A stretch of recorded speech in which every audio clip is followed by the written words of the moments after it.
Hi there, this is Mark Edelman, speech-language pathologist, and welcome to the teaching of talking.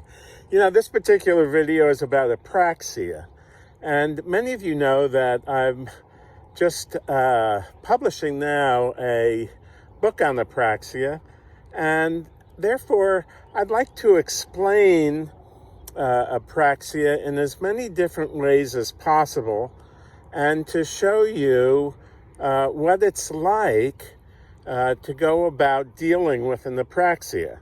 Now, there are many people out there who, think that going someplace and singing songs and things like that is going to correct an apraxia or a severe aphasia. And they may be helpful along the way to work on the rhythm or work on a little bit of the articulation, but that doesn't really do it. What I want you to think about right now with me is how apraxia can be like putting together Legos. Yeah, that's the title of this. Apraxia is like putting together Legos. Now, when my son was very young, he loved Legos, and he loved putting together Legos.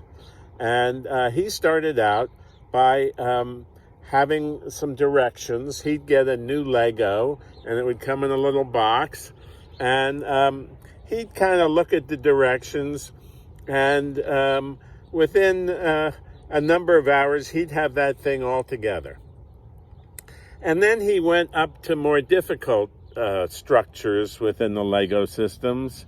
He started building buildings, and then he started building communities even, because he just loved Legos.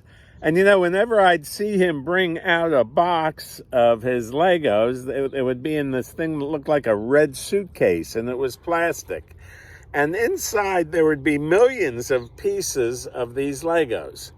And what he would do is he would start putting together something, no directions whatsoever, and within a short period of time, he'd have some type of a masterpiece.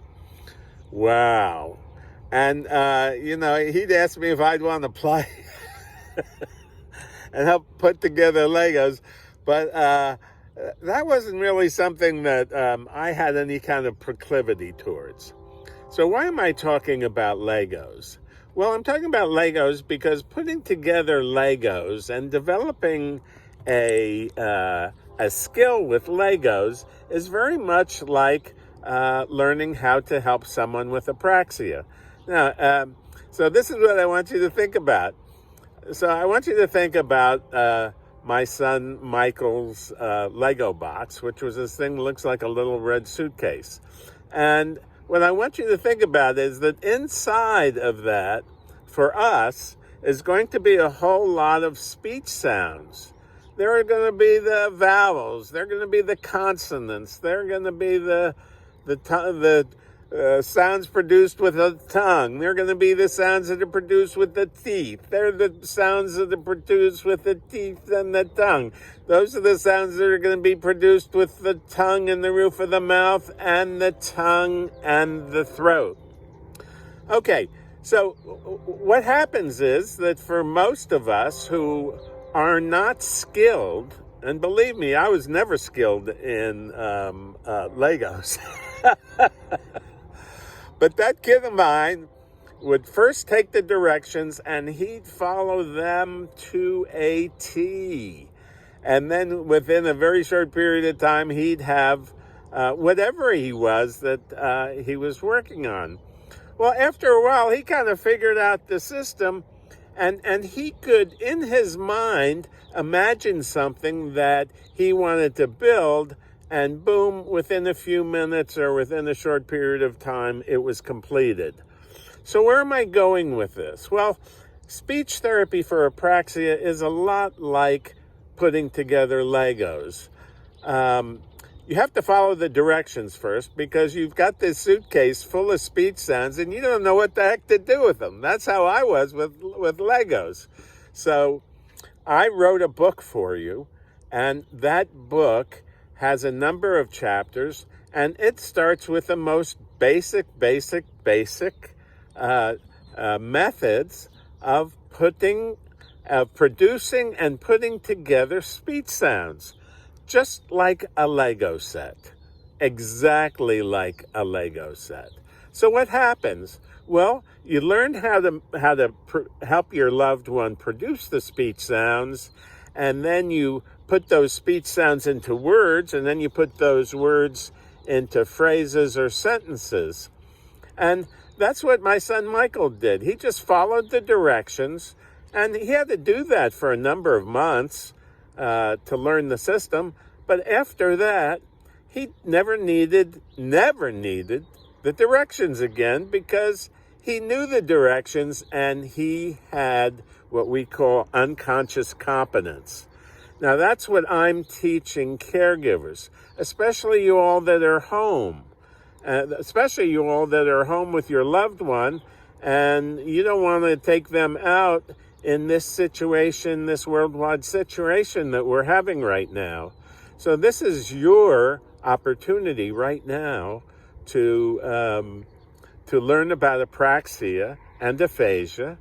And so I've written a book, as you well know, and I'm offering a free first chapter.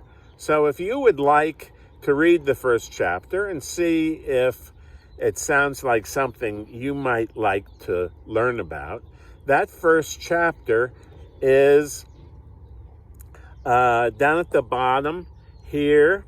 You can find a link, and it'll take you to the sign-up form. And what you do is just sign up and put your name and email address, and we'll send you that chapter right away. And you can sit down and read it, and then when you read it, you can decide if you want to read more. So this is Mark Ittleman, speech-language pathologist, author of The Teaching of Talking, and learn how to help your loved one with apraxia speak at home. And I'm offering this as a free offer so that you can kind of see what it's all about. You can learn what it's all about. And if you'd like to proceed further, there'll be an opportunity for that. So we hope that you have a great day today, and we look forward to seeing you. If you've liked this video, please give us a thumbs up. And if you want to hear from us from other videos, you can put on the bell. And to get that free book chapter, you're going to want to fill out the sign-up form, and it's down below. Just click on that and fill that out, and you'll get the first chapter, and you'll get like weekly or bi-weekly information about apraxia, so that you can learn all about it, so that you can learn professional techniques and methods that I've mastered by doing, 46 years of speech therapy for severe neurological speech and language difficulties. So we hope you have a great day. Don't forget, down below are all the links, and give us a thumbs up, please. Thank you very much, and have a great day. Bye-bye.